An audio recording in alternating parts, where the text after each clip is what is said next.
Hello, I'm Dave from Trekrite. I'm here in the beautiful Wiltshire countryside and I'm going to talk about Trekrite hiking poles. This isn't going to be a how-to video as such, but we've been doing this for a few years now and we tend to get the same questions asked over and over again, so I'm hopefully going to answer a few of those questions for you today. The first question is, what sort of pole should I get? Should I get a twist lock pole or should I get an exterior lock pole like this one? Well, there are advantages and disadvantages to both of these. First of all, we'll talk about the twist lock pole. This was the first sort of pole that came onto the market and it's still the most popular one. They tend to be a bit more streamlined, so you can fit these better in your pack, that sort of thing. Also with a twist lock pole, they usually have an anti-shock on them, which means if you've got problems with your wrists or your elbows, then that would be the best pole for you. All you've got to do with the twist lock pole is twist it to unlock it, pull it out, twist it to lock it. There's a little click as the anti-shock goes into place, and then you've got your anti-shock there. Now with the exterior lock pole, these tend to be lighter because there's no anti-shock system inside them. So if you are looking for anti-shock, get a twist lock pole. But with these, they are better for people with problems with their hands or fingers. You might have arthritis, or it's cold, or you're not so strong. So these are easier to adjust because you just click the external locking mechanisms, and these are a lot lighter as well, so a lot easier to carry.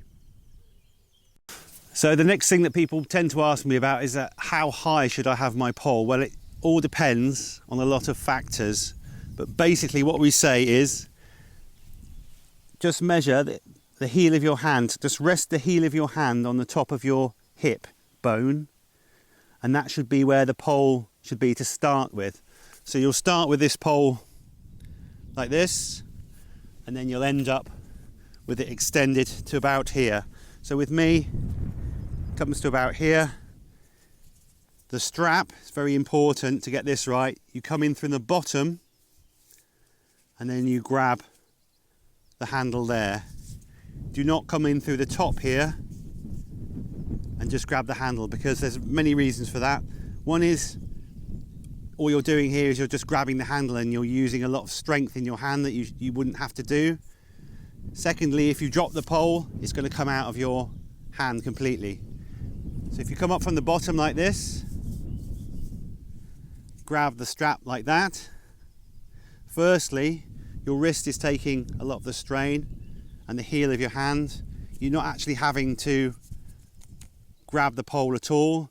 Secondly, if you drop the pole, you still keep hold of it.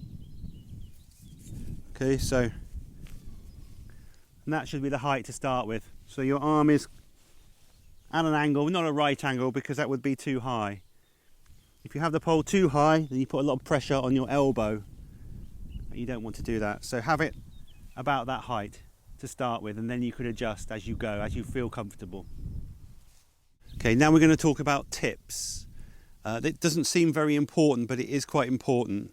So when you first get the poles from us, you'll have this rubber foot on the bottom of the pole. This is called a ferrule, and it looks like it's a walking foot, and you think, well, I'll use that when I'm going out walking because there's this spike underneath.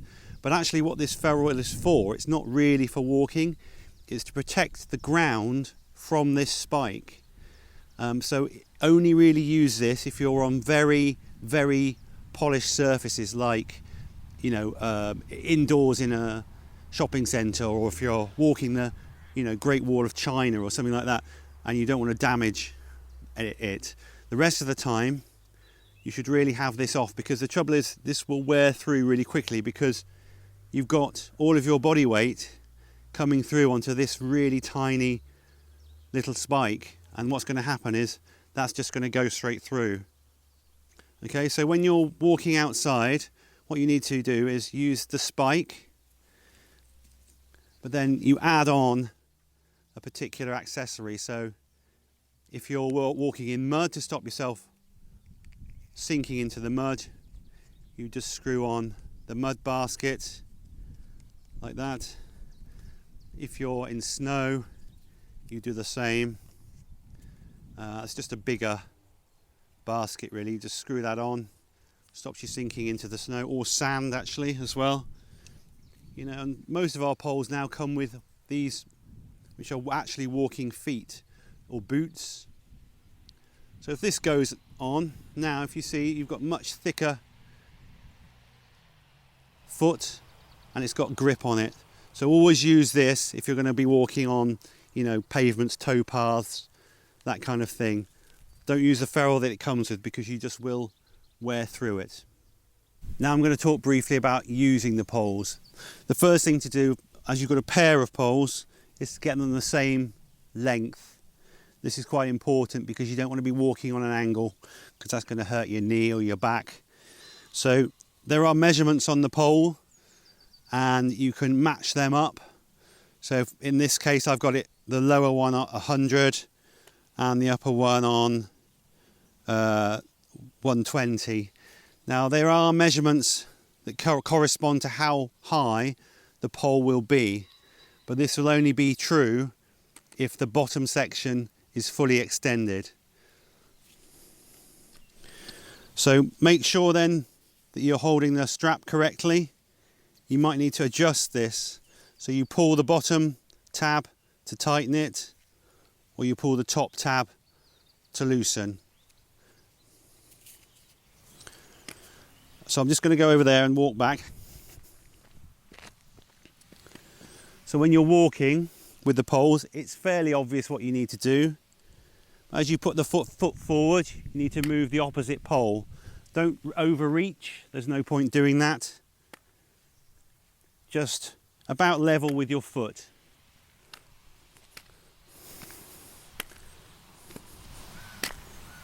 So when you're on the flat like this, it's not so vital to be able to use these.